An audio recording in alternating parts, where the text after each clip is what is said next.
Hello and welcome to another edition of the Door 14 Hockey Podcast. I am not Marty. He is on dinner duties and small human duties. I am, in fact, John, and with me tonight is Aaron. Hey, everybody. Aaron, it's a week where we've seen the playoffs played and decided. We have a few games to talk about. We have a few different things to talk about, actually. We're back to the usual podcast format. We've got a fair bit to talk about between the Elite League and the NHL. So rather than sort of doing the usual going through tables and stuff, because effectively there are no tables to talk about until we get into period 2 when we look at the NHL a little bit. So we'll jump straight into the niceties and go, how are you? Oh, I thought you were going to go straight into the niceties of let's talk about playoffs. I'm good. No. Let's take care of business first. I'm good. As you can see, I'm rocking a brand new jersey today. I want to be careful who sees that, and maybe be careful about where you say it came from. It's 100% legit, isn't it? 100% legit for a whole 11. Here, if this is what you can get off some websites for £11 with it and stitching and all that kind of stuff. We all know my history. We all know my history with jerseys coming from less than reputable sources with my Nashville Pretty Adors jersey and the fact that you were brave enough to buy a Ducks jersey. I did open it with anticipation going, how is Ducks going to be spelt? There were lots and lots of ways where that could have gone very, very wrong. And as far as I very quickly looked, it does have Conway at the back. I actually Scott Conway? Yes, definitely. That's what he's been tweeting about. This is actually where he's coming. Yeah. Never mind the orange that he was talking about in that post. Let's ignore that. Aaron, like I said, how am I? Thank you. I'm not bad, actually. I've got a nice short week this week. I'm off on Friday, heading to the northeast. I'm going to see family down there. So, yeah, it should be quite nice. Kind of strange, again, being in that summer period that all the hockey is happening when we're in bed now, or thinking about going to bed. It's just the curse of being a European who likes the NHL, and that's where we are at the minute. So, yeah. But we're going to talk a little bit about domestic hockey because there was a trophy decided over the last weekend. So, Aaron, what about it? Will we just jump straight into period 1? Let's rock it.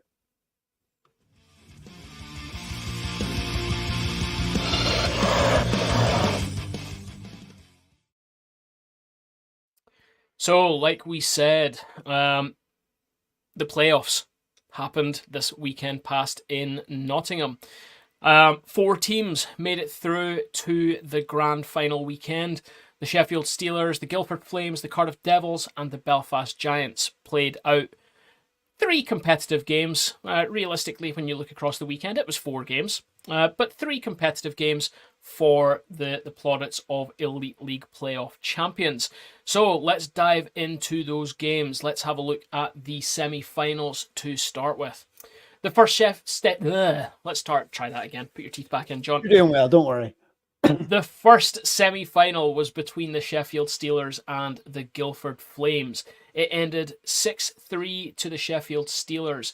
Goals for the Sheffield Steelers coming from Nichols, Diffley, Balmus, Whistle, Simpiani, and Allen. The Guildford Flames managed to answer a few back through Kilmec, Alvaro, and McPartland.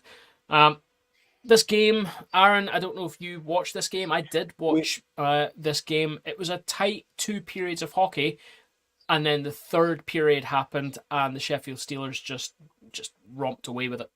We were, Dave and I were actually out with family at Stormont Park, meeting the new member of the Door 14 hockey family. To be fair, we were meeting baby Flynn.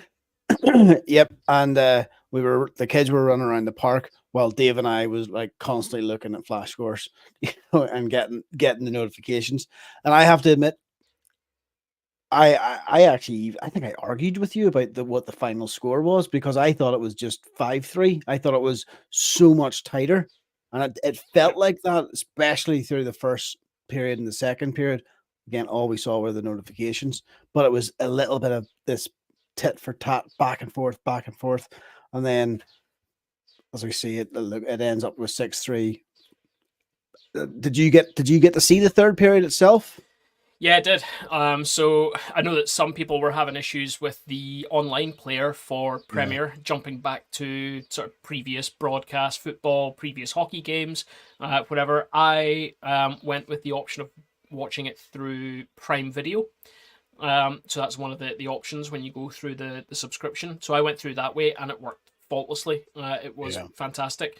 So while their own integration with their own technology seems to be fairly ropey, the player through Amazon was completely faultless over the weekend.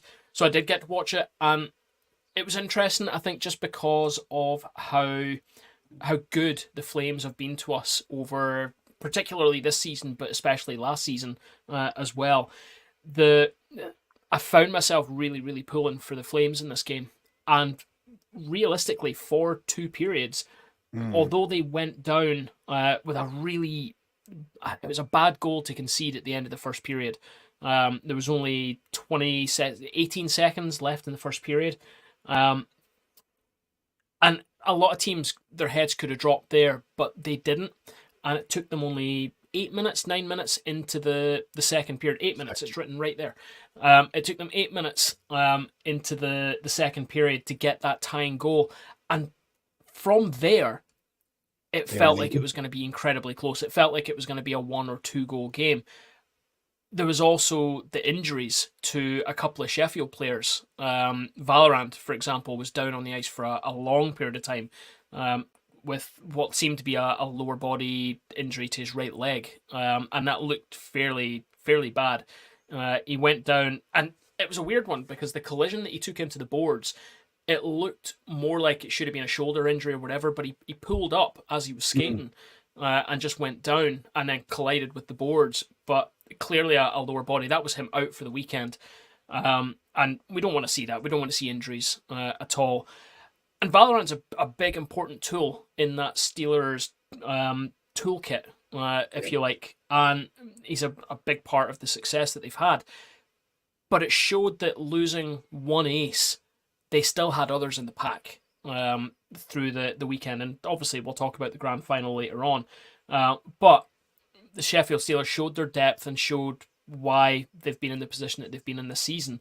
3 goals inside of 5 minutes, effectively sealing off this game. Now, Guildford did have some pushback through that. They had their couple of goals through Alvaro and McPartland. They gave it a good shot, but in the end, taking out the empty netter, you could say it was a 5-3 result. Did it go up 2-1 to the Flames? Looking yes, at the it did. There. So it went up 2-1 the Flames. The Flames had the lead at one point, and I think everyone 9 sets of fans were looking at it going, this is the upset. This is what we've been looking at. And it's exactly what we talked about last week. We talked about it when we had the Flames captain on.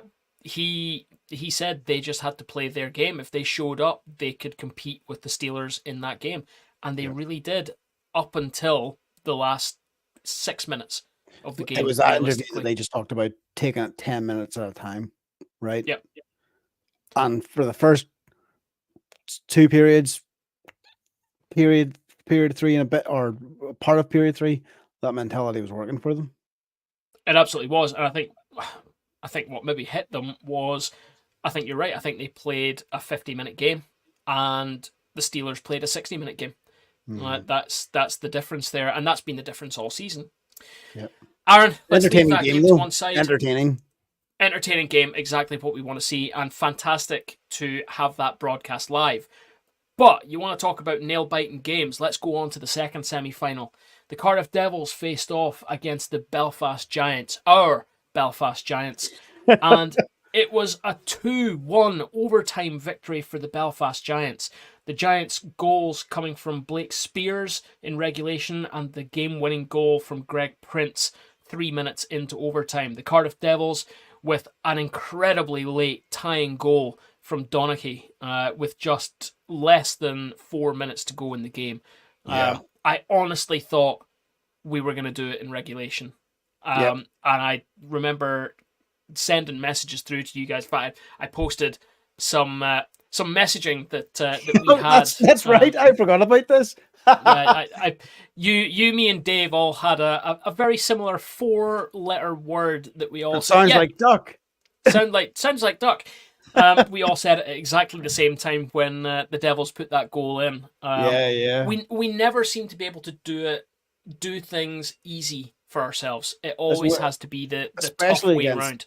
Especially against Cardiff. Like, come on, like this feels like it's too dramatic to say a tale as old as time. It always feels like we come against the Devils at playoffs, and it's like back and forth between the two of us. It was a very, very close match. But as you say, the last 4 minutes, hugely entertaining game. Hugely entertaining. Yeah. I mean, I will watch a 1-goal game like that all the time. If you are a neutral watching that game, that's a fantastic couple of hours sitting watching ice hockey. Yep. As a fan of either franchise, that's soul destroying watching that sort of game. It's incredible. The time flies, but your heart rate never drops down below about 180, 190 because it's just absolutely incredible. That was I enjoy that. I didn't have any issues with that stream myself. You used Prime, I used Viaplay actually. So you get that via Viaplay, and it worked great. And I like that we had our period round-offs. We had a group call each period to talk about it. It's so without spoiling anything, obviously we know now that the finalists were the Steelers and the Giants, and it's interesting that those phone calls didn't happen during the final, because we were clearly feeling a certain way for the final, and I think the idea of holding up my phone to FaceTime you guys just never entered my brain. No. But yeah, the second semi-final, there we are. The Belfast Giants took the win. I think that's exactly what we spoke about last week as well, Aaron. We knew that was going to be an incredibly tight game. I want to say one thing as well. Davey Majimsey came on the podcast last week from A View from the Bridge, and he said something that stuck with me through this entire game, and he said it was most likely to be a defensive game. He said it most likely wasn't going to be a high-scoring game, and it was very, very likely to be the defenses and the goalies who decided this game, and he was absolutely right. He was 100% spot on with that. The two best British netminders were on the ice for this game. Jackson Whistle, Ben Bounds, they both stood on their heads in this game. They both gave their teams an opportunity to win. The Greg Prince goal in overtime was an absolute thing of beauty, but it was a Giants goal. It was a Giants goal in overtime, so of course I am going to say it was a thing of beauty because it absolutely was. Yeah. And we're so happy that it was the Giants, but that game could have gone either way. And we talked about that in our roundup prior to the playoffs. They are always tight. They are. So, before we get on to the final, we do have one other game to look at. There's the Chunder Cup. So, the game that the bookies hate because everyone bets on the overs. 7-5 victory to the Cardiff Devils against the Guildford Flames. I am not going to go through the goal scorers on this game because, let's be 100% honest, this game does not matter. This is we say it every year, to be fair.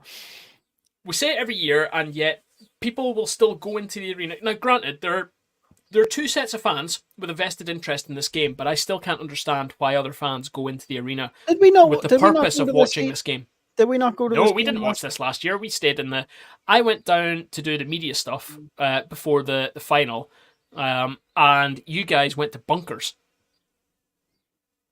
Okay. I think you guys possibly came in towards the end of the third to get your seats and kind of warm them up ready for the final. Right, okay. But probably not for this podcast, but there's got to be a conversation about something better to put on at this point in playoff final weekend. It would be great to see something that draws in the other teams, whether it's a best of the rest sort of game, an all-stars pool from Does anyone get six anything teams. For getting third in playoffs? Well, they made a social media post about it. but the state that the players are in whenever they go on the ice for it, as we see every single year, I can't imagine there's money on the line for the teams, because it's money watching on the line, 40 odd grown men try not to throw up on the ice for give or take 60 minutes of ice time. It's hilarious, but there we are. That was the third place game. Cardiff Devils officially became the third place team at playoffs. Then we get stuck in the grand final.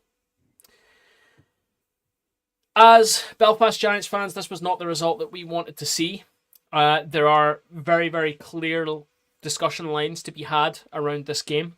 But let's get the basics out of the way.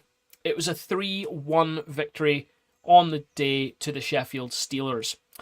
The Giants scored through Blake Spears, his second of playoffs, of the playoff final weekend, rather, a power play goal. The Steelers' goals came 2 in the first period from Ciampini. I think I said it better in the first game. And from Jusula, with an empty net goal at the end of the game, as the Giants had pulled Jackson Whistle to try and push for the tying goal from Kevin Tansey. Aaron, the talking point here are the 2 Sheffield Steelers power play goals. Yep. A major penalty called, and 2 goals scored within a minute, and effectively didn't quite put the game to bed, but definitely had an enormous impact on the game. An effect, yeah. Whether, and here it is. We can always talk about the ifs and buts. What if it didn't happen to be a major? It would have been a minor. They would have had 2 minutes, right? So they could have went up 1. Have you got a video? Look at you. We're going to talk about it. We would have went down 2 minutes. They would have got, if we go by the same time, they would have got one goal, and then we would have went back up to full power, and then it would have been a 1-on-1 game until the end. Would it have changed anything? It would have changed the mentality. It might have changed the fact that the feel of the game. It might have put the team on a little bit of a higher note. There's the hit there. So this is Greg Prince. I'm gonna just roll this back just so we can have a look here. It's the first thing in the highlights. So it's in the Steelers' defensive zone. Greg Prince goes in, and this is deemed a 5-minute major. You're going to have to use your words, John, because the video is not playing. So it's not on our side. It's playing on this side. So Greg Prince goes in, lays a hit down on Watling, which is horrendous. Number 14, Patrick Watling, who we've been trying to get hold of all season through the Steelers.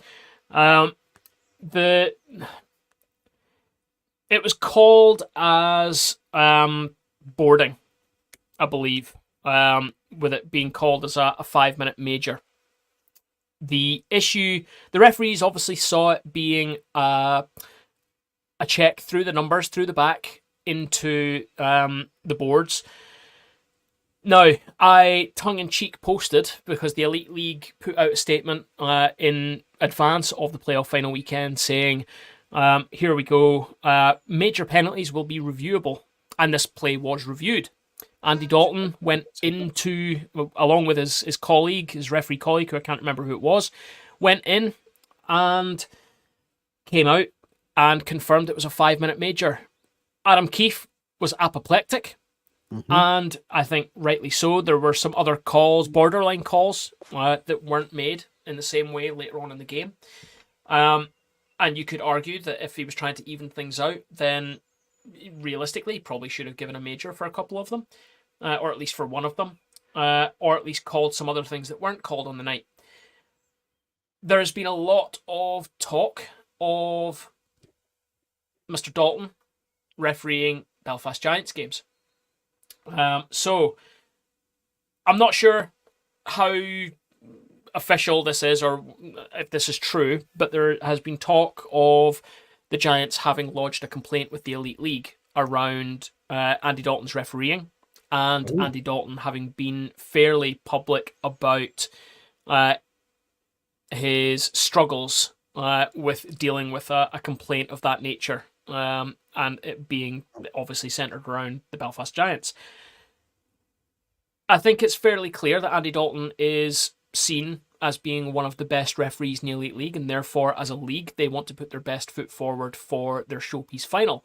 Therefore, that's obviously why he's been selected as the referee for the game. But Aaron, if he has history with the Belfast Giants and with Adam Keefe, should he really be involved in this game? Yeah, that's $1 million question right now, isn't it? I think that's got a lot of attention on X, on all of the platforms. If there is negative feeling, if there's some sort of bias that can happen, then no, I don't think so. I don't think that ref should be playing. I would have rather have had the pigeon to be to be reffing. But if there's a known bias there, then yeah, that's a difficult one. I wonder, are there any other examples of this? And I don't know the answer. If anyone's watching, they can put it in the comments of any examples of this in the NHL or any other leagues where there have been refs. Other teams have complained about refs, and then what comes to fruition is that ref is no longer allowed to review those games. I don't know of any other leagues or refs that have gone through this kind of scrutiny. No, but I think there's a fairly standard traditional method of you don't referee hometown games, effectively. So if you're from a city or from a state, you don't referee those games. And that's obviously just to keep everyone above board. There's no chance of having any issues that way. Unfortunately, what we see here is there has been a public spat between these two individuals and between this team and this referee, and it leaves a question mark over the decision making, which is really, really unfortunate, and it's sad to see from thoughts? our perspective. We don't.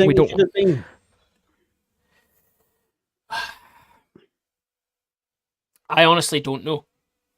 I don't agree with the call. Let's put that straight out there. I don't agree that it was a 5-minute major in any way at all. I don't believe it was a check through the numbers. I believe it was a check to the shoulder, delivered to the shoulder, to the body, and it was unfortunate that Watling was going down. He was in a downward trajectory. Prince hit him, and it was what it was. There's no point looking back on it now. We can't overturn the decision. The Steelers, at the end of the day, have won. They scored 2 goals. It shifted the game. The momentum, definitely. Yeah. It shifted momentum, and the Giants were, after the end of the first period, were chasing the game no matter what. We were never ahead in the game. We were never even tied in the game. No. So to chase for 40 minutes, effectively 40 minutes, and I do think it's tough for the majority of the. And again, this is coming from a Giants fan, to be fair. I think for the majority of the game, the Giants played well. The play, but honestly, we did have our chances, and we didn't make anything from them. But I didn't have any major complaints about how the Giants played. Outside of a divisive call on the ice and a power play and an empty net goal, the Steelers never got a look in. The Steelers scored 2 on a major penalty on the power play. Other than that, they had a couple other power plays. They didn't get anything. They didn't get a sniff. The Giants, however, they did manage through the run of play and scored the power play goal. Even strength, both teams were incredibly tight. I think the Giants were the better team on the night. But it doesn't change the fact that here we have, on the screen, in fact, we have the Sheffield Steelers, who not only lift the playoff trophy, but complete the Grand Slam and are the second team in so many years to complete the Grand Slam. Yeah, we haven't even talked about that. But one thing to say, Greenfield was astonishing in that game. Yep. It played an absolute blinder. Fair enough. There was a couple I think there was two really painful, so close ones where we hit the post. We hit a post. We hit the crossbar. Now, this is the other thing. I stand by what I said. I stand by the fact that I think the Giants were the better team on the night. But the Giant, and let's take off any teal-tinted spectacles. The Giants have struggled to convert chances all season. Yeah. When you look at the shot clock in a lot of games this season, it looks like the Giants are massively outshooting oppositions. What you're not seeing is the picture of what those quality chances are, and we were incredibly poor this season at converting at different times through the year. I want to be clear, not all season, but at different times through the year, we were incredibly poor at executing quality chances and converting them into goals. And that seemed to be the problem. Defensively, our team was incredibly sound, but we failed to do what we did last season, which is what the Steelers did this season, which is score goals hand over fist. Yeah. Right. The Steelers could score goals from all four lines. Admittedly, the lines were never completely set in Belfast through injury and through a lot of other reasons. That chemistry never came. Those goals in buckets never came the same way that they had before. That's what the Steelers were able to do. They had four lines that were able to score. Four forward lines that were able to score. 3 and a bit quality defensive lines that teams had to get through to score on them. And as much as it pains me to say it, the Steelers were the complete package this season. There's just no way to get around it. You don't win 3 trophies, you don't win the Grand Slam without being the complete package, and that's exactly what they are. And look, congratulations to them. I hope you never do it again. I hope you never win another trophy in your entire history as a team. I have a random question. This might put us on the back foot. So we just talked about what we would call a bad call, right? That it was a 5-minute major. The night before, we were maybe the benefiters of some calls not being made. So in overtime, how many times did the Giants have too many men on the ice? Yeah.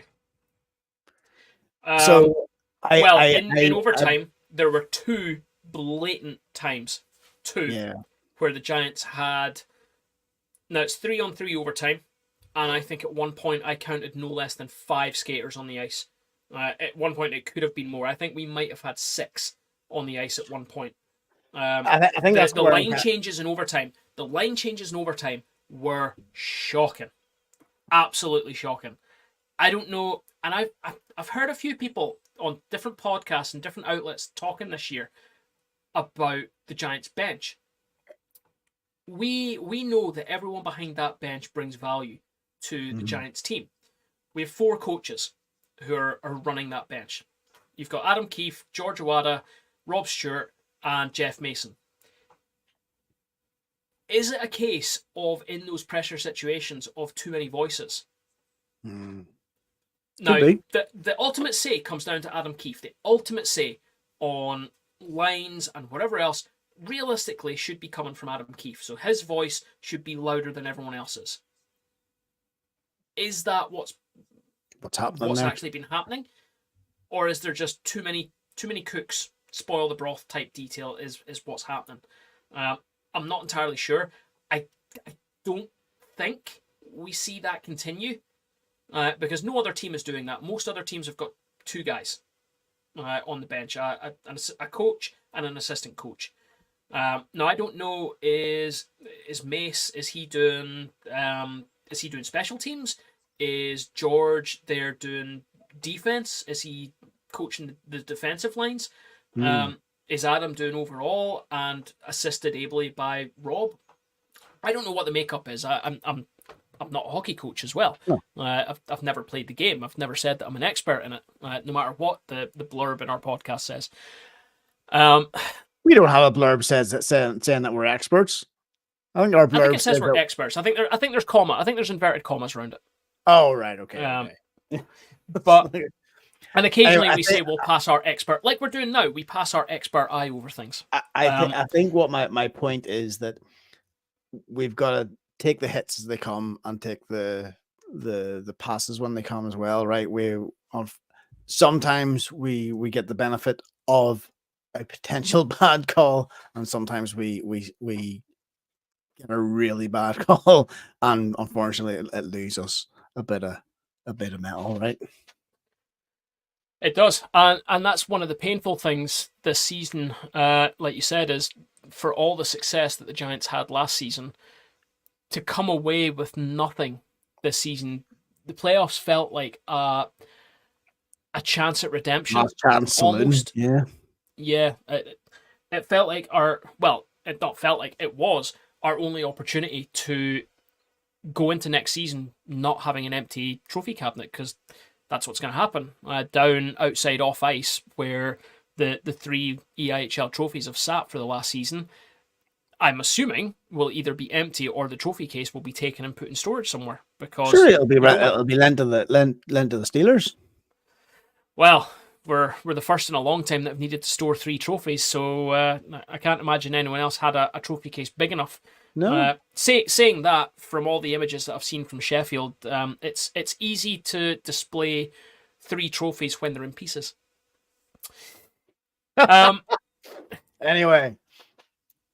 Anyway, that's it. Sheffield Steelers Grand Slam, well done.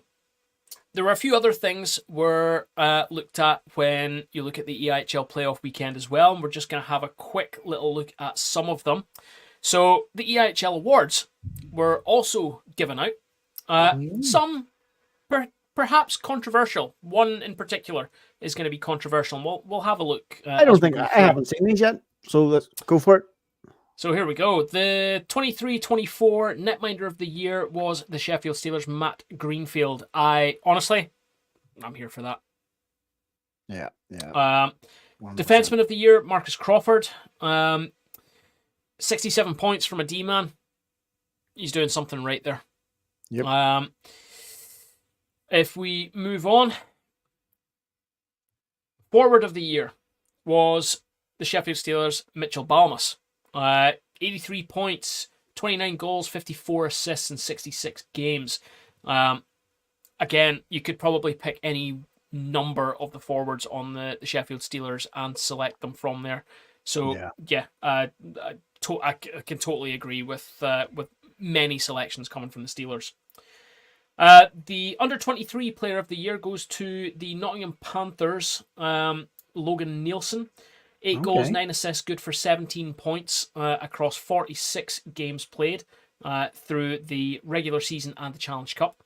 I'll be totally honest, I haven't seen too much of Nottingham this year, so I can't really comment, but 17 points from a young guy is great, especially considering how tough a season the Panthers have had, so it's fantastic to see somebody from that organisation picking up an award this year.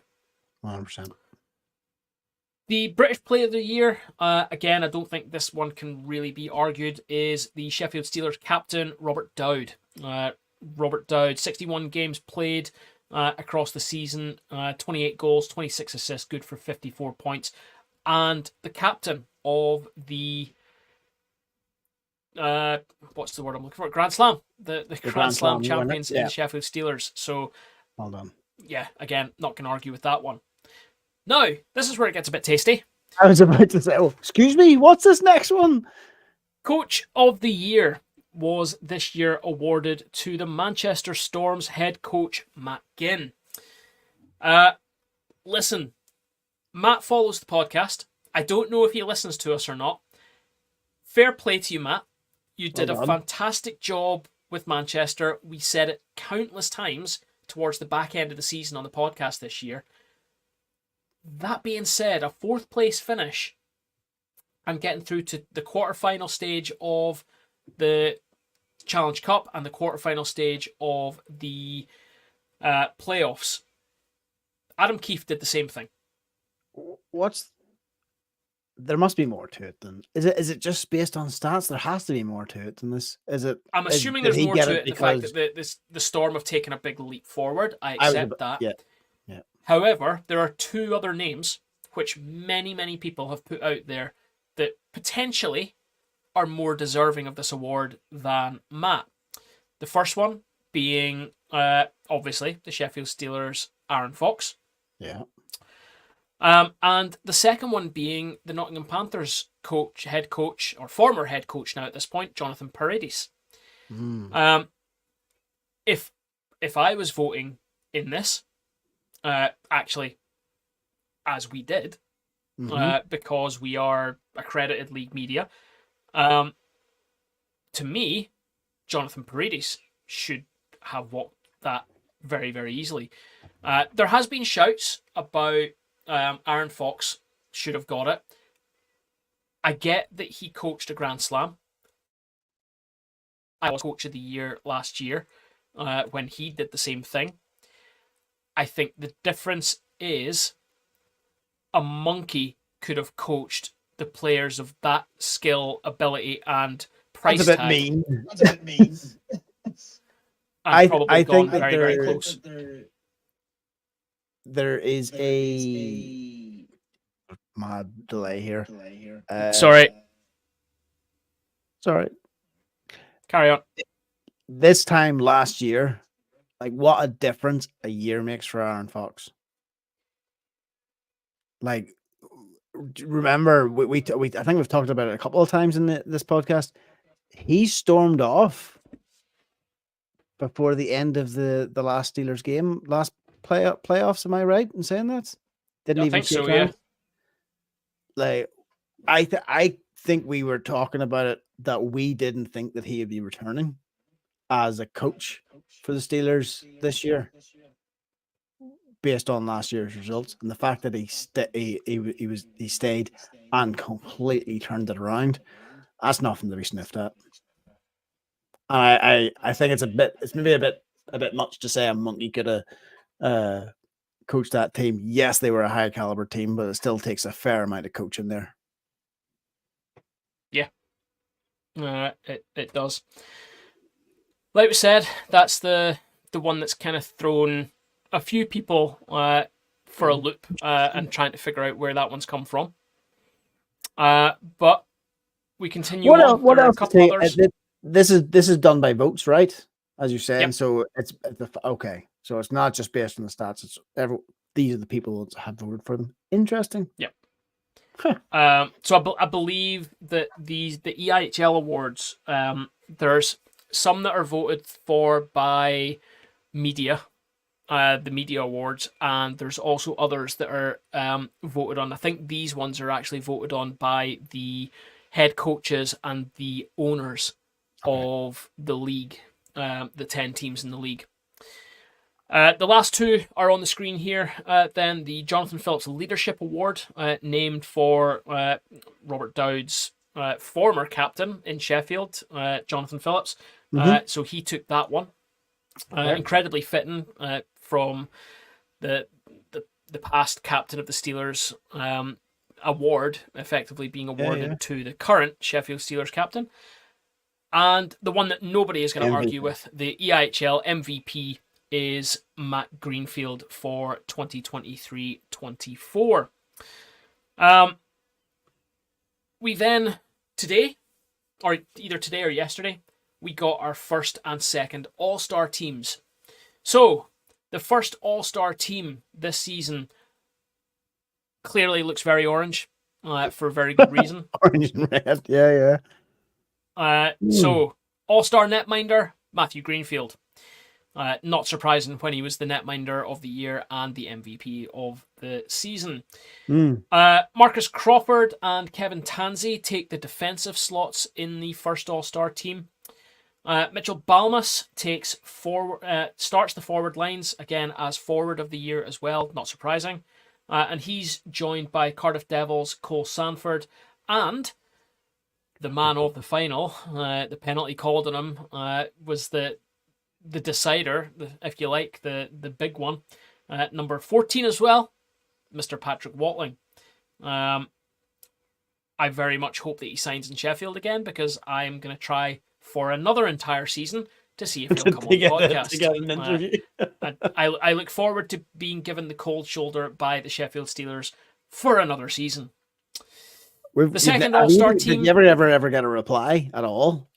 No, they just don't pick up their emails.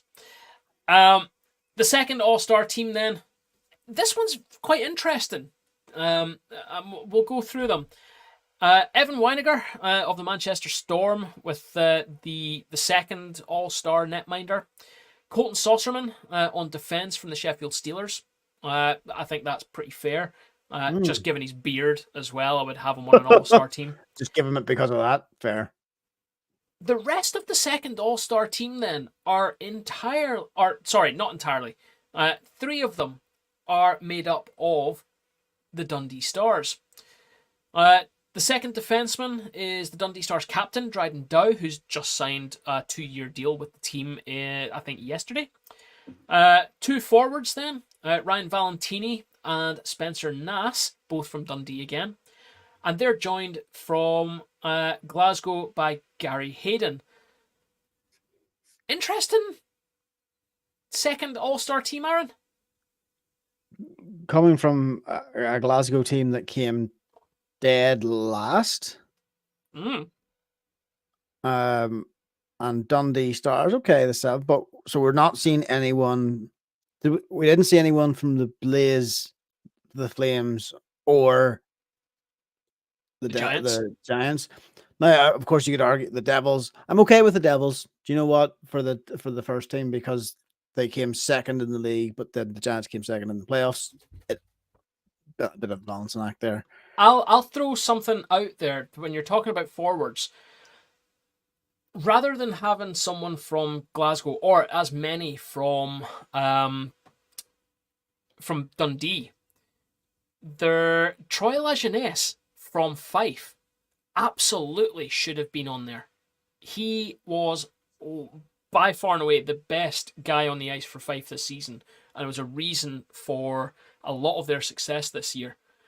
I absolutely would have had him on there before a couple of others on forward lines on that second All-Star team. That is just wild to me. I haven't gone into the stats. I could be looking at that completely the wrong way, and these guys are absolute points producers for their teams, and no one else was producing anything. Okay. But that second All-Star team seemed absolutely wild to me. Just absolutely insane. Just by looking at the team standings, yes, I would agree with that. As you say, I wonder, do they release? You could go into each individual player and look at their individual stats and compare them against every single forward. But I don't think that gives the picture. I don't think that gives a full picture, because for defensemen in particular, if they're looking at their plus minus in particular, they might look at a defenseman who, all credit to them, may have a subpar netminder standing behind them. So their plus minus is going to go down. They might be an excellent defenseman, but they're maybe not going to show up on the stats. I think it has to be taken with other elements in play. And I'm assuming that's what the league has done when they've done that. I don't assume it's going to be all stats driven. But that the first All-Star team, I've got absolutely no qualms about. I think absolutely 100%. I'd maybe put 1 or 2 Giants in there. In team 1 or team 2? Into team 1. I would definitely put Kohei Sato up into the first All-Star team. I think you drop him with any of those. He was in a top 3 team, but if you put him in with the Steelers, I think he produces points and points and points and bags of points. If you put him, and I'm not saying that to put down the Giants at all, if you put him on a Giants team that the lines get to gel, they don't have the injury problems, you put that Giants team out and they don't have those injury problems, I think we have a very different league.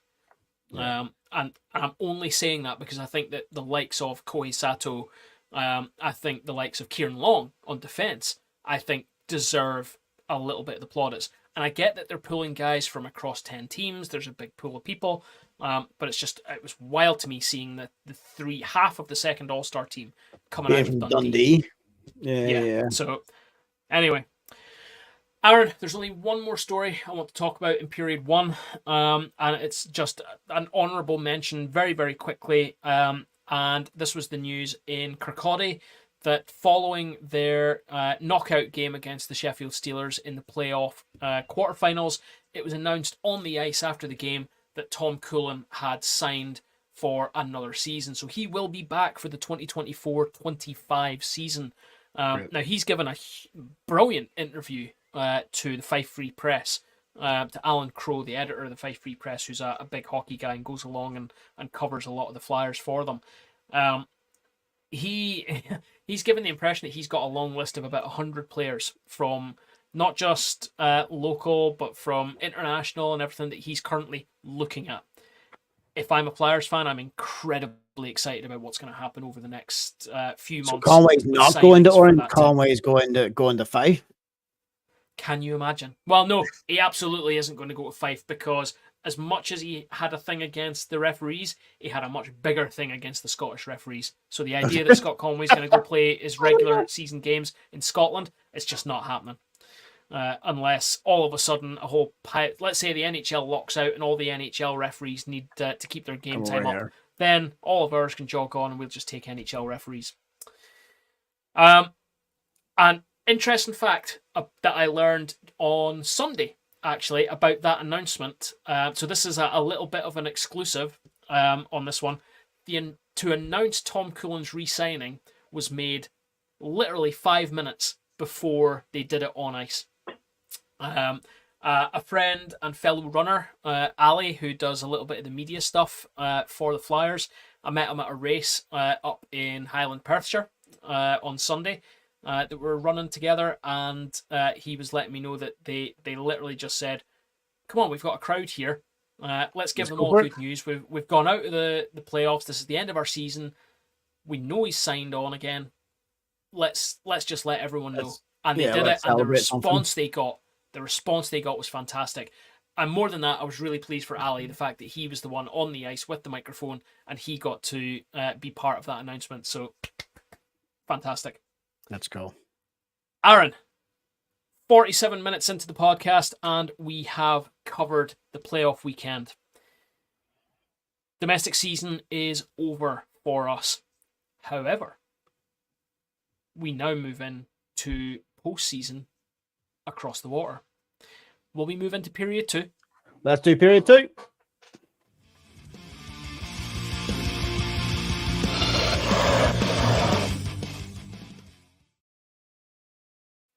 So welcome back to period 2. Oh, hey. Oh, welcome back to period 2, everybody. Now, to be fair, I'm doing the quick introduction, but as per normal, it's either John or Marty that has done all of the work. I really don't want to talk about this first story, because the last time we talked about the playoffs, I actually shone a little bit of hope for the Flyers, and that was obviously the downfall. What happened was the hockey gods heard me say, "Do you know what? I'm a little bit hopeful for the playoffs for the Flyers this year," and then it all fell apart. Do we have to talk about the next story? We do. So let's move in. Let's move on to NHL, shall we? Aaron, let's have a look at the tables as they ended. I said we weren't going to look at tables, but actually we are going to look at tables because we need to talk about the wild cards. So, in the Eastern Conference Atlantic Division, the top 3 teams were the Florida Panthers, the Boston Bruins, and Marty's Toronto Maple Leafs. In the Metropolitan, the New York Rangers, Carolina Hurricanes, and the New York Islanders went through in those top positions. The wild cards in the East then went to the Tampa Bay Lightning and to the Washington Capitals. Aaron, you'll see that I very nicely cropped this little screenshot. I could have made it shorter, but I didn't. I went with 5th place, and your Philadelphia Flyers missed out on the playoffs by, what was that, around about 4 or 5 points, so 3 games. Yeah. I don't know. I don't know what it's painful. Like, as I say, the last time we talked about this, we were 3rd position, right? Yep. And it was but we were 3rd position with a few games in hand. So was it really 3rd position? But anyway, They're Marty's. Let's go Leafs. Yeah. So it was a hard pill to swallow. I'll say that much. Yeah, I'm sure it was pretty painful. But the host extraordinaire there, who's busy on domestic duties, clearly has time there to big up his Toronto Maple Leafs. Marty, we're gonna talk about the matchups in a second, but do me a favor, see if you can find out where Willie Nylander is for me, would you? Why is he being scratched? Aaron, let's have a look over at the West. In the Central Division, the Dallas Stars, the Winnipeg Jets, and the Colorado Avalanche took those top 3 spots. In the Pacific, the Vancouver Canucks, the Edmonton Oilers, and the LA Kings took the top 3 automatic slots. The wildcards went to the Nashville Predators and the Vegas Golden Knights. So, half of our teams are... Skin of our teeth. Well, not really by the skin of our teeth. It was 99 points, and our closest rivals, the Blues and the Wild, were on 92 and 87. So, like we said in the last one, we were locked in with making playoffs for a couple of weeks. The issue was where we ended up. We knew we were probably going to end up in a wild card, and it was about whether we finished in the first wild card or the second wild card spot in the West. Aaron, like I said, only half of our teams have made it through. Marty and I have made it through to playoffs. Yourself and unfortunately Dave, the Minnesota Wild, did not make it through, finishing on 87 points and several. I am well used to this at this stage. Like, I don't, I'm not sure how many years it's been since the Flyers have made playoffs. It definitely feels like a while. And at this stage, I go to my backup team, which are the Bruins. So that's going to be fun against Marty. That's disgusting. You're not allowed a backup team. But like you say, here we are. Here's the bracket. So let's just look through these ties. So let's start really awkwardly on the right-hand side of the screen, and let's start on the East, because that was where we started on the previous part. The Florida Panthers are currently taking on the Tampa Bay Lightning, and I want to say this graphic is correct as of this afternoon. So this takes into account the games up to and including today, Wednesday, the 24th of April. There are a few games to take place tonight. So if you're listening to this on Thursday or Friday, then obviously there will have been some changes. Florida are currently 2-0 up in the tie against Tampa Bay. The big one, the big first round tie, the Boston Bruins and the Toronto Maple Leafs are meeting in the first round again. Boston took the first one. Toronto, though, stormed back in game 2 and have tied that series. One thing to point out, though, I did see Boston, one of their guys missed an absolute empty net goal, and it's going round everywhere. That's an absolute sickener. It wouldn't have really affected the result, I don't think. I think they won that game by 2 or 3 goals, but it's good to see Toronto having a good go. I still reckon Boston in 7, if I'm totally honest with that one. Boston in 7? Yeah, I think the Leafs will make their fans sweat, make them think they're going to get through the first round against Boston, and then they're gonna crash out before they even get anywhere near round 2. I've been seeing some people fairly hopeful about the Leafs this year. I'm actually trying to be hopeful as much as they want, but if Willie Nylander's going to continue to be scratched, what's the point of him being there? Of course, we do as Belfast fans, we want to see Toronto do well because we want to see the Keefe connection do well. Yeah. The next tie-up we've got there is the New York Rangers. They're currently 2-0 up in the series against the Washington Capitals. That one's looking pretty tasty, that tie. I don't think that'll be a sweep. It'll be interesting to see if Ovi can start weaving a bit of magic, because so far in these 2 games, he doesn't seem to have been doing too well. And of course, he is still chasing the goal record. So someone was calling the Avalanche to win it all. Well, I was like, I could see it. They've done it before. Yeah.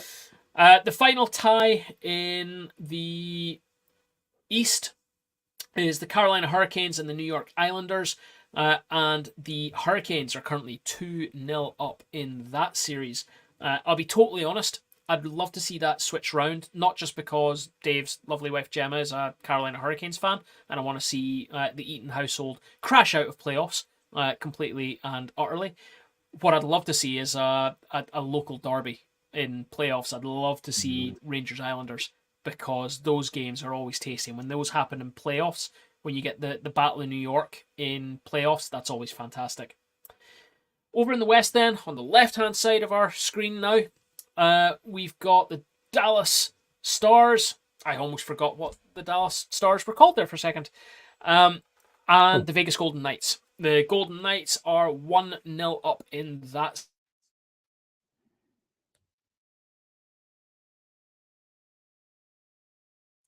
I think we might have just lost John. This has not happened to me before. This is going to be fun. So yeah, he was going down the left-hand side there. Going through. Oh, are you back? I'm back. I have no idea what happened there. I'm assuming you got started there. The Vancouver Canucks and the Nashville Predators are tied at 1 apiece, and the Edmonton Oilers and the LA Kings are sitting with Edmonton 1 up to the 0 of the LA Kings. Catch me tripping over myself there because of that abject panic when I dropped off for a second. What's more impressive is clearly that did that graphic stay up for you? It did. That's incredible, considering it looked like my entire laptop just decided to go to sleep there for a second. Aaron, we are where we are. We clearly have, as a podcast, there's a couple of us are looking at a couple of these ties in particular. We're looking at the Boston-Toronto tie, and we're looking at the Nashville-Vancouver tie. I'm obviously watching the Nashville Predators, and my heart kind of sank with the first game. It was pretty much a blowout against the Canucks. But last night, big win on the return, and it gives me hope. I think it's going to be a long series, and I don't look forward to meeting either the Oilers or the Kings in round 2. That said, if we can progress to the conference final, I would give us a shout at it. I know that we're looking at either probably Vegas or the Avs. Do I think we could take the Avs? Yeah, I do, but I'm a believer. So, plus that's a dangerous thing. I was a believer last time. Just be careful with that. If we win the Western Conference, we get to hang a banner. Everyone loves a banner. Well, Preds love a banner. Preds especially love a banner. Yeah. So, we're obviously at the end of our regular season podcasts, but we will return through the summer at an undefined moment through NHL playoffs. We might come back in. Prance on you, yeah. We might just pounce on people. It kind of depends what happens in the first round. If one or two of our teams continue on through the playoffs, we may jump in for a very quick podcast, as we did for Elite League what playoffs. Do you think the chances are of a Preds Leafs final? I'd love to see it, because to be totally honest, if that happens and we go to Game 7, I'm flying over to Belfast, and we're all watching this together. Oh, I thought you were going to say we're flying over and just like. No, because if it's Toronto Nashville, I guarantee you now, it would always be a Toronto Game 7, because they would do the schedule in such a way that Game 7 would be in Toronto. I'm not paying regular season Leafs tickets. I'm absolutely not paying playoff Game 7 Stanley Cup final ticket prices for Toronto. Not a chance. And our host extraordinaire, he's definitely locked in. And he says the joy of his late nights with his little poop machine means that he can watch a fair bit of it live this season. Yep, there's always I was going to say a silver lining, but a nice brown lining. A nice brown lining. So we will more than likely jump back as the playoffs continue, and we'll again, it all depends how results go, whether we do or don't come back to look at that.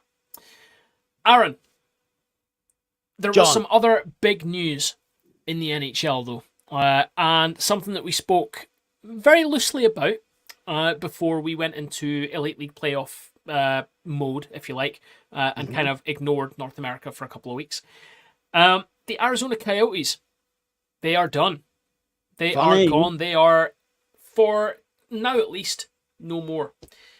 The Arizona Coyotes franchise will be moving from next season, the 24-25 season, to Salt Lake City, Utah. We have had a few potential names have been trademarked already. Oh, they've been filed. So, the Utah Blizzard, the Utah Venom, the Utah Fury, Utah Hockey Club, which I assume is just going to be something to do with the parent organization, and Utah Hockey Club have all been trademarked. Utah Hockey Club and Utah Hockey Club, a whole twice. I think the first one was Utah HC. So, I mean, they're going to be linked to the business end of things, I imagine. Utah HC, Utah Hockey Club. Out of those other three, where would you go? Would you go Blizzard, Venom, or Fury? I saw a really fun mock-up jersey. I don't think it was based on. It wasn't Blizzard. What do you call the Yeti? The Sasquatch. Saw that. And it was a really cool like. Do you know the only reason that doesn't happen is for all the reasons Todd Kelman said he changed the Cardiff Devils logo. Because if you look at the logos of NHL teams now, they are all easily scalable. They are limited in detail. They have look there. There's my Preds logo. Somewhere in the background of you, if you were to move your head and possibly move jerseys around, you would have your Philadelphia Flyers one as well. You don't need to go and get it, but if you want to. There it is. The reason that we're not going to get the Sasquatch is because there's too much detail in the logo. It could be simplified, but the only problem is that you end up with something that looks almost exactly like Finn here, or looks like the Santa Claus that Cardiff Devils now have. And I don't know. My other thing about this is how permanent is this going to be?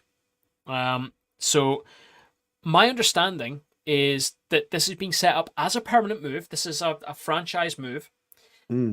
However, we also had a statement coming from the Arizona Coyotes owners, which confirmed that through negotiation with the NHL, they have retained the rights to reactivate the Arizona Coyotes as and when they secure a new arena.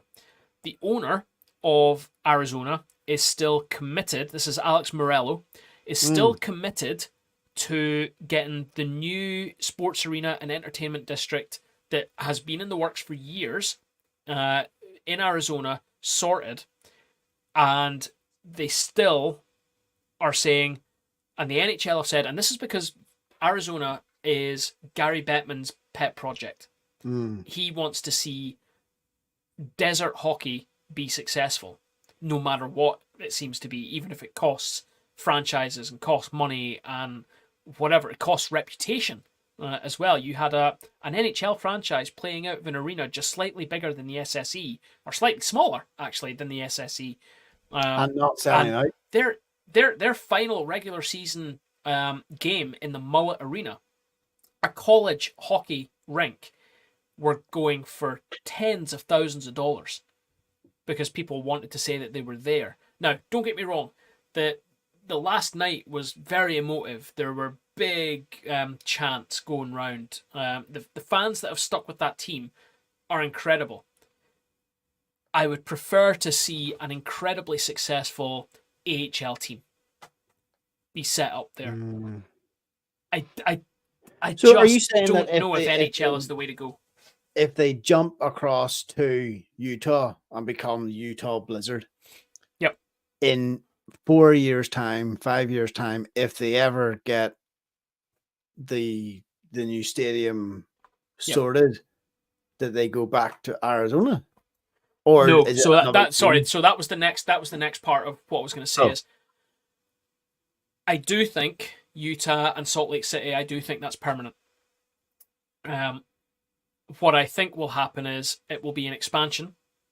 So the what I understand is if Arizona are reactivated, the owner Morello will have to pay the $10 million expansion fee to reactivate that team. So he retains the business rights to the Arizona Coyotes. That's why it's not going to be the Utah Coyotes. So he retains the brand, the imaging, the logo, everything. So he'll have to pay that, but that's an automatic expansion. So the league just effectively goes, the Coyotes are back. So we're up to 33 teams. What I think happens then is we get another expansion. Round it up. To round it up to an even number. Now, whether that happens in the same season, I don't know. If the league are given enough notice, I think it possibly happens. Then, and I am putting it out there, what I hope is Quebec. Of course. To balance the scales and put more hockey in Canada, Quebec has to come back. My one risk factor with that is there is always that that issue around the second team in Toronto that's been talked about. Toronto's a big market. They probably could support a second franchise in North Toronto, reaching out into Ontario. They probably could support that, but I don't know. Marty actually makes a really good point in the chat here that Arizona would get an expansion draft, and you're 100% right. They would get to draw on the talent of players around the league. So we get another case of players being protected. I think it's 3 players get to be protected per franchise, and after that, the new expansion franchise, in this case, it would be Arizona coming back. They get to cherry pick players. So that would be incredibly interesting, and actually that would play right into Gary Bettman's hand, where he gets a team of studs who could potentially do what Vegas did and make a run for the cup. But it's incredibly, incredibly interesting. So, but this is this is confirmed. Arizona Coyotes this is confirmed. Coyotes are gone. Officially left. They're Coyotes are officially gone. They are no longer an NHL franchise. We will get word. In fact, this is the one thing. This is kind of annoying me why we've had to do this podcast today, and I apologize because it's my fault. And I also want to just apologize in the middle of the podcast, which he may or may not hear, to Anthony, the fact that we've had the broadcast at the same time as Banners on the Wall. Sorry, Anthony. I was wondering why press conference.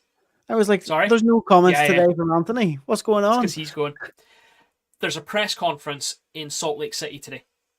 Right, about this franchise. It's the first media piece. It's the first proper franchise piece. We could get some news about what this franchise is going to look like, what their identity is going to be.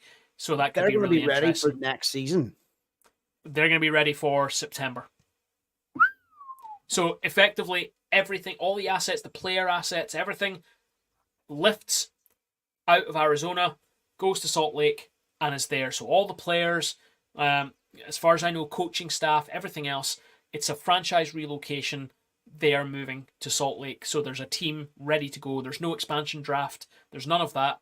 It's a lift and lay, like what's been done with other relocations before. The difference being that the Arizona Coyotes exist in the background and are deactivated, and could, and more than likely will, come back if the arena and the entertainment district finally get built in Arizona. What is the distance between Arizona and Salt Lake City? I'm sure it's huge. I have absolutely no idea, and I don't even know what the distance is between those two states. Yeah. Just you're about to tell us, aren't you? Yeah, I'm Googling it. Thrilling podcast news. Let's see if fans wanted to see that. Oh, sure. It's only a 12-hour drive to go see Wee buns. Wee Wee Buns. buns. We could Sure, drive up and that's down only Ireland a couple of times. That's only about half of what the Flyers do or the Stars do whenever they're travelling down to Guildford, rightly. That's grand. It's right. Unless I've put it in completely wrong, which is possible. We're talking about That's around about 700 miles. It's fine. Easy. Wee buns. Wee buns. Oh, there you go. There's the host confirming 650 miles. There you go. There you go. You were correct. Aaron, that is us for period 2. The NHL playoffs are underway. We will come back to this. We will have some more than likely special podcasts through the summer to look at how playoffs in the NHL are rolling out. But for now, that's period 2 wrapped up. Lake City stuff. Yeah, it's going to be interesting to see what that new franchise is. But let's move on because we have some stuff in period 3.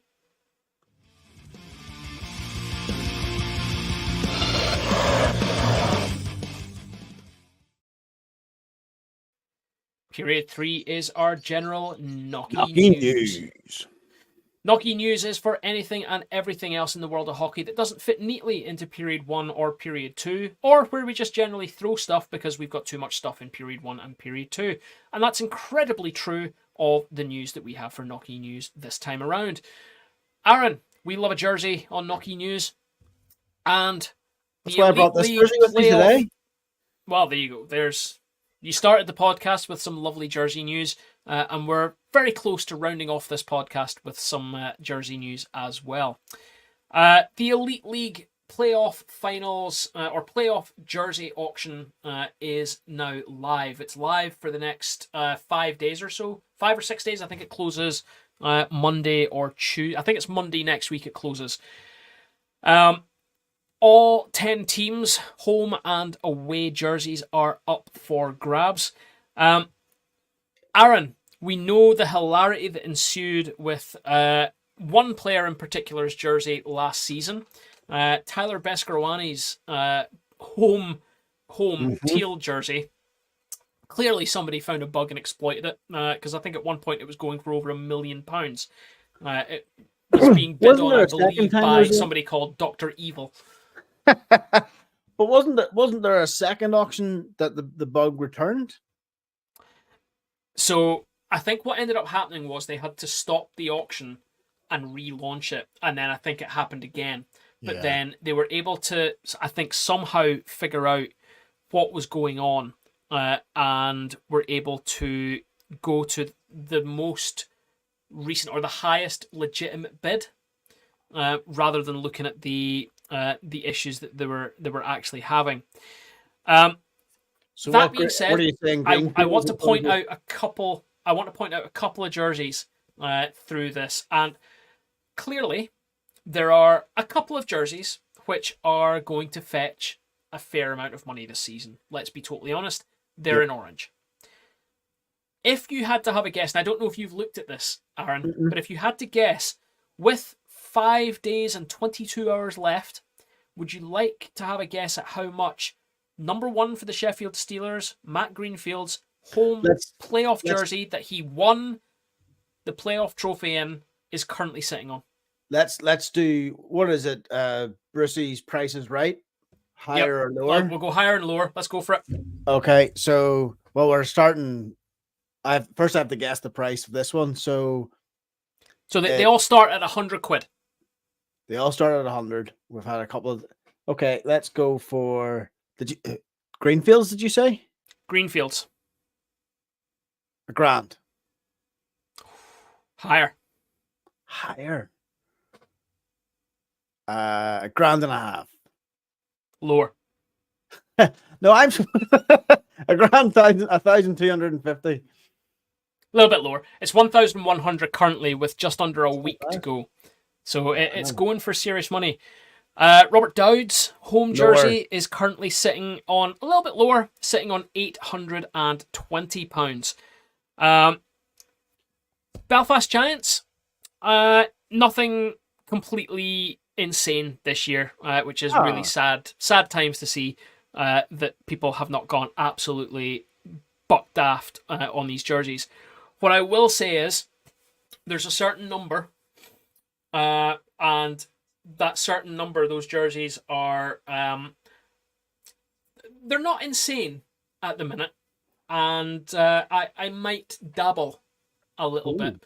I'm currently undecided because, as we said, and you can see on the screen here, I think we said in our private chat, because the Giants jersey wasn't unveiled before we kind of talked all about the jerseys, and we didn't want to go back and talk about other jerseys and everything last week. I am of the strong opinion that the Belfast Giants jersey is green, not teal. Yeah. I still think it's a nice jersey, but it's definitely green. Like, even it's a nice jersey. It's like a British racing, maybe not British racing green, but it's not quite. It's very like bottle green. Bottle green kind of my problem, and I feel like Warrior have kind of missed the brief when it came to why a Giants jersey is teal and not green. What I will say is, and I said this for a lot of the jerseys, I'm not a big fan of the color block, the home jerseys. What I do like are the away jerseys. So I am looking at a particular away jersey. Everyone else can get stuffed and leave it alone, please. I'm just placing my bid right now, actually. You can go to hell, sir. I wonder what number it is. You can outbid me as long as it's a gift for me. Very good. Very good. So listen, if you're looking for a game worn, or in two teams' cases, a game prepared, because obviously if you're a Nottingham fan or a Glasgow fan, your jerseys are game prepared. They are not game worn. If you're looking for a game worn jersey, this is a good opportunity to get in there. So you're absolutely right. Some of these aren't terrible.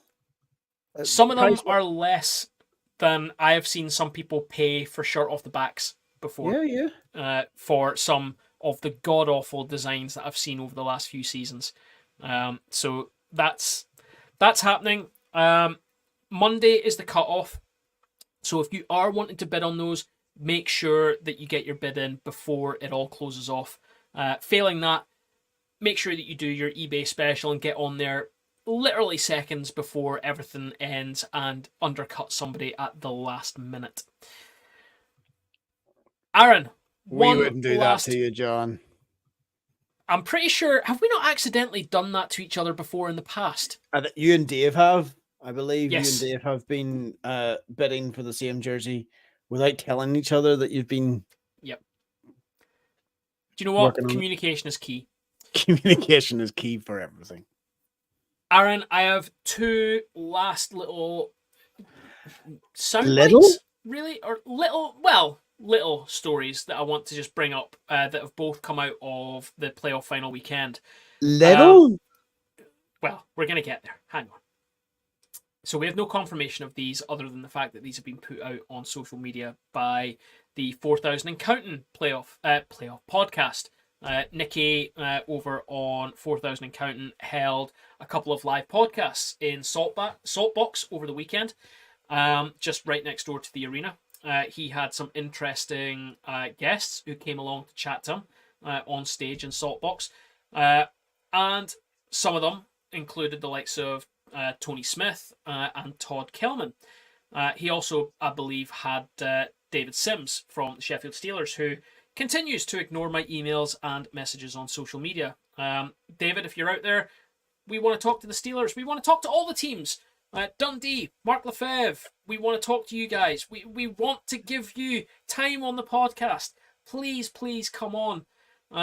Cardiff Devils, we want to have Cardiff Devils on the podcast. We know that you're filming your behind the scenes stuff, but I can't imagine you're filming guys all day, every day.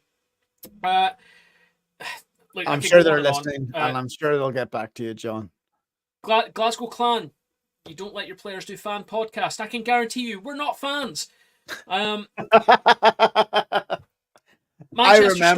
remember that WhatsApp. Yep. Manchester Storm, pick up your emails. Like, what do I have to do? But Matt sorry. Ginn, if you sign up for next season, Matt Ginn, you're following us on social media, so there'll be a message coming your way if you're back in Manchester again. I don't know if you're confirmed or not. We'll clarify that. But we want to talk to everyone. Next season, we're changing period 3 from the Jersey season or Jersey period to. It's going to be our team interaction section. No, that's where we're going to just John Rants podcast. I mean, that's what period 3 is already. It has been for years. Right, the last couple of bits that we have to talk through then. So Nicky, 4,000 and Counting, had his live podcast at Saltbox and had some guests. A couple of fairly sizable news nuggets dropped there during his live podcast. The first one, which so far hasn't been reported by the Elite League itself, is the news that supposedly Tony Smith, the owner of the Sheffield Steelers, is to step down as the Elite League chairman and will be replaced by Director of Hockey Ops for the Elite League, Mike Hicks, former head of refereeing and former referee himself. Aaron, the Tony Smith era is over. Long live Mike Hicks. I'll believe it when we get the official statement from the EIHL. But like it's not like 4,000 and Counting are they're red riddle, right? Like they're not going to be. Yeah, Nicky's not going to put information out there that's not true. So I would imagine that these are completely legit, and we are just waiting on official confirmation now. How long has Tony Smith been our? I think he's as long as the Elite League has been around. I think Tony has been the chairman. Yeah. Mike Hicks, interesting choice to step in as Elite League chairman. I will be totally honest. I'm behind any change to the regime. And I use the word regime, and I understand what it means, and I do mean that. I am behind this because actually I think Mike has done a lot of good stuff behind the scenes with the league. I think the running of the league has improved. I think, haul me over the coals for this one if you want, but I think refereeing has, in the main, improved. And I think having a former referee in the position that he's in, I think is a great thing. I think a little bit of attention has clearly been spent on the referees, which I love. And just generally, the league seems to be slightly more professional under the stewardship, at least, of Hicks in his hockey ops role. The media stuff that Luke Fisher has been putting out over the last few seasons has been fantastic. The interaction has been great. The input that we've had from the league has also been great. So we put that all down to Luke and his team. And again, I just want to say as well, I saw Luke posted out a thanks to his team for playoffs, and knowing firsthand the effort and the work that small team puts in to put out the content that they do and to help run that weekend is fantastic. Yeah. So well done, guys, on another fantastic weekend.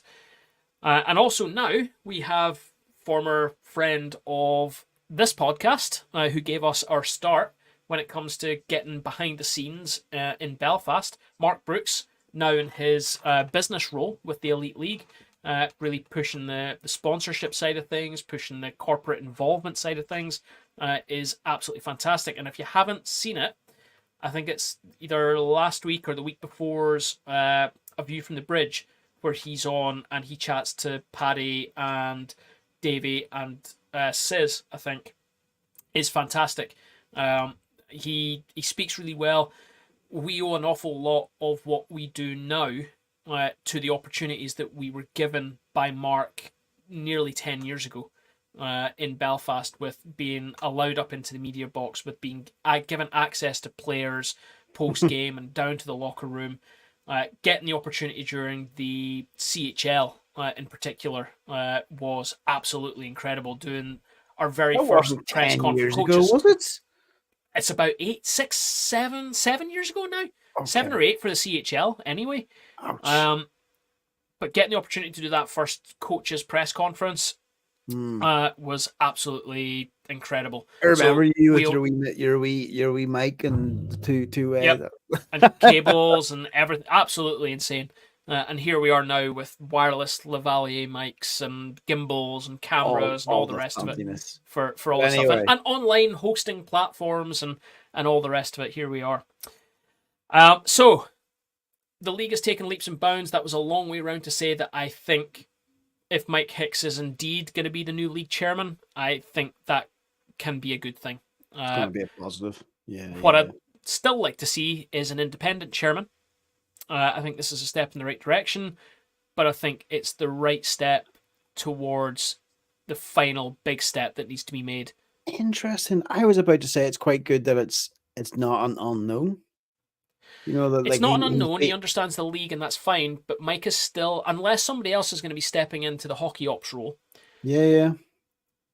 We're still going to be in the situation where the chairman has a vested interest in the success of a particular element of the league. So up until now, it's been the chairman has had a vested interest in the success of the Sheffield Steelers. Mm-hmm. Now, and granted, a chairman would have this as well, but we're going to have a chairman who is potentially not going to be open to criticism of the running of the league and maybe not open to change. Whereas an independent would be able to come in with an outside eye and go, that needs to change, that needs to change, that needs to change. I don't care if it's your little silo and you love what you do. It's not right. It has to change.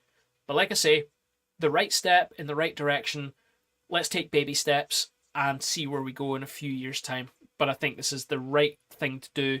And I am I'm happy to see Tony step aside, if that is indeed the case.